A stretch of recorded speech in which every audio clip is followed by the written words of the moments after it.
Even those who have just made a loud noise, I want to thank you for being here today. Certainly I enjoy your interest and your ability to exercise your enthusiasm. The truth of the matter is that what is being said and what has been said in the last few days, few weeks, is a bunch of gibberish, and you know that. I invite David and anyone else who wants to come down and look at our operation in the Sheriff's Office and to look at the statistics that are reported by the State Bureau of Investigation and the Federal Bureau of Investigation regarding the activities in the Sheriff's Office. You may do so. Again, I'll repeat, you've heard me say this for many times, and I don't mean to bore those of you who have heard it, but we were asked 8 years ago to go down to the Sheriff's Office and change the culture there, primarily and most importantly to make you safe, and that's what we've done. Part 1 crimes are down 30% in this county. That is not a figure that's made up. It is the truth of the matter. You can look in the computers, you can look in the state records, and you can look at the federal records. And we have changed the culture in the Sheriff's Office. Today we have a different set of policies and procedures. We hire, promote, and discipline for acceptable best practice methods. We provide training on the most modern of procedures and our procedures. That goes from the shooting and the running and jumping and the driving of the cars to decision making and leadership, etc., etc. And we buy the best equipment that money can buy, and we provide that equipment to our deputy sheriffs. Again, they're safer, and because they're safer, you're safer. Now, we do have challenges like any law enforcement agency has, and we will continue to address those challenges. I think a hot button issue for you folks here in this room, from what I can hear from your words and emails, etc., is immigration. Who is concerned about immigration in this room? And it's a hot button issue. Well, the fact of the matter is, your Sheriff's Office vigorously and aggressively works on illegal immigration in this county and has done so since I've been here, since I've been the sheriff of this county, and since it's become such a hot button issue over the last 5-6 years. Unlike what David just mentioned, we have worked vigorously with immigrations. We've gone to all the meetings. We've collaborated with them in the manner in which they allow us to collaborate. And as a result of those meetings in 5 and 6, we applied for the drum that you hear most often beat is the 287G program. But unfortunately, immigration, or the Immigration Customs Enforcement, has given up on that program. There's 5 or 6 counties, I think 4 or 5 now, in operation with the 287G program. What has taken the place of the 287G program is the criminal alien program. As a matter of fact, the North Carolina General Assembly, our legislature, enacted a law in January, it became a law in January 1 of 2008, which requires the Sheriff's Office to do certain things. And we operate under the law, both federal and state, doing what we are supposed to do with illegal immigration.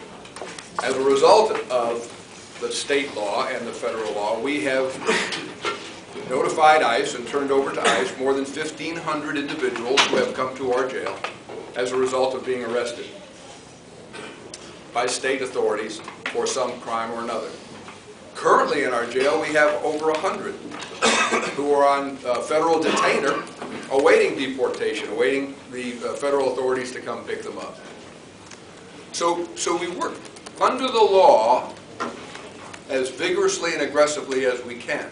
Now, some in this room have asked me to go out and round up people out, and some would suggest, as in Arizona, as in the current Arizona law passed by that state legislature, that we go out and ask people for their papers.